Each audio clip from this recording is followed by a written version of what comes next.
তো বন্ধুরা, আজকে অনেক দিন পরে বিরিয়ানি করা হচ্ছে। তো আমরা যে বিরিয়ানি করি সে তো জানো মাংস এখন শর্ট। তো চিকেন বিরিয়ানি করা হচ্ছে আজকে। দেখো, প্রথমেই চিকেনটা এনে একটা 100 গ্রামের চিকেন আমরা ম্যারিনেট করে নিয়েছি টক দই, আদা রসুনের পানি, লঙ্কা গুঁড়ো আর নুন দিয়ে ম্যারিনেট করে রেখেছি। এরপর তো নেক্সট আমরা তেলটা দিয়ে দিচ্ছি। দেখো, এটা 1.5 কিলো চালের বিরিয়ানি হচ্ছে, তোমাদের বলেছি 2 কিলো মাংস আছে। তো মোটামুটি 400 মতো সাদা তেল যাবে।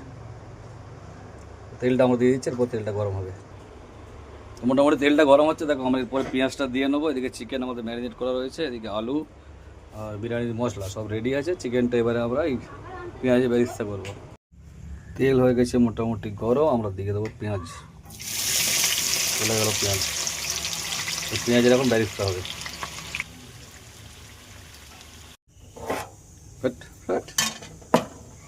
গরম আমার গরম পেঁয়াজের বেরেস্তা হয়ে গেছে। এবারে তেলে আমরা এই চিকেনটা ভেজে নেবো। তো চিকেনগুলো এখন ভাজা হচ্ছে। দেখো বন্ধুরা, তেলে চিকেন ভাজা আমরা আরম্ভ করছি। পায়ে পড়লো, পায়ে তো পালাই। দেখো, লেগ পিসটা চিকেন ভাজা দিচ্ছি কেমন। এই তেল ছুটে আমার গায়ে। চিকেন এখন সেদ্ধ চলছে। তবে পেঁয়াজে যে বেরিস্তা করেছিলাম ওটা একটু দিয়ে দিচ্ছি, আর একটু দিয়ে দেবো এই যে বিরিয়ানি মশলাটা অল্প আমরা এই চিকেনের ওপর দিয়ে দিলাম। এখন এটা 10 মিনিট ছেড়ে দেবো, এটা সেদ্ধ হোক। সেদ্ধ হলে আমরা সাজাবো তারপরে। তো মোটামুটি আমরা বিরিয়ানি কী দিয়ে সাজিয়ে, দেখো আলু মাংস দিয়ে, তারপরে বিরিয়ানির মশলা দেওয়া হয়েছে, আর টক দই যাচ্ছে। এই টক দই গেল, আর এই আমরা দুধের একটা মিক্সচার বানিয়েছি, এটা ফ্লেভার দিয়ে কেওড়া গোলাপ দিয়ে ফ্লেভার বানানো হয়েছে। এই ফ্লেভারটা এখানে দেওয়া হয়েছে। এরপরে এর উপরে ভাত দেওয়া হবে। তো এই আমাদের মোটামুটি আলু মাংস সাজানো হয়ে গেছে, আর এই হচ্ছে আমাদের ভাত।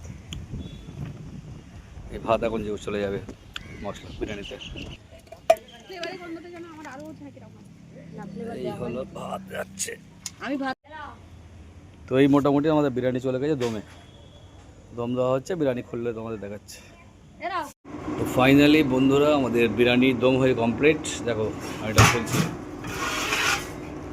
এই হলো আমাদের বিরিয়ানির দম, এটা বেরোচ্ছে।